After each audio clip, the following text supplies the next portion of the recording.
mentioned in a previous video about programming, I'll link it here if I remember, I will not remember, just look, about how I could actually turn my laptop into a decent gaming laptop. Here's how. Personally, I find it more fun to work with a laptop and experiment and push the limits than with a computer. Because with a computer, the limits are pretty much endless, especially if you have a company. If you have a computer that was bought, like if you built your computer yourself, or from like a company like Zach's Tech Turf. And even like an old like HP Compaq, there's still a lot of possibilities too. But a laptop, you are limited to only so much. And that's why I find it fun. My laptop is the VPC EH1 AFX, a Sony Vaio that came out in the year 2011. It was budget even for its time.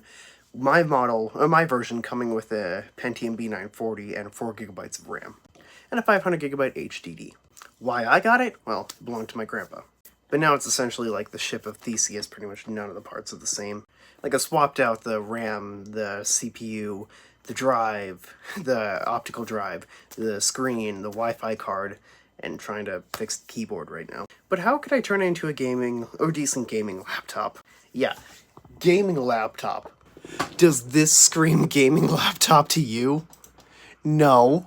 First, right now I upgraded it to an i7-2640M and 8GB of RAM. I did the RAM first, as the Pentium B940 can only support 8, and I didn't realize that I could actually put more in my laptop until after getting the i7. There was no real way to know whether or not my laptop could support 16GB of RAM other than putting some in and testing it. My friend bought some RAM, and he let me borrow it to test it. It works in my laptop. Like, I'd need to make a custom BIOS to mess with the transfer speeds, as it was like 800 megahertz. So I personally would not, put it in right now. But that's awesome. If I had some way to fix heat, I could put an even more powerful CPU in that it draws a lot of heat, but I could have 32 gigs of RAM. That laptop being this. I said laptop, I meant CPU. But the absolute most powerful CPU released from my socket is the i7-3940XM. This is about as powerful as my friend's desktop CPU. Different problem, Ivy Bridge. Mine is Sandy Bridge. So I would need to program a custom BIOS in order to get it supported.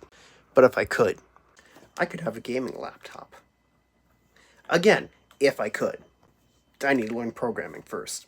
And in the previous video I talked more about that, but yeah.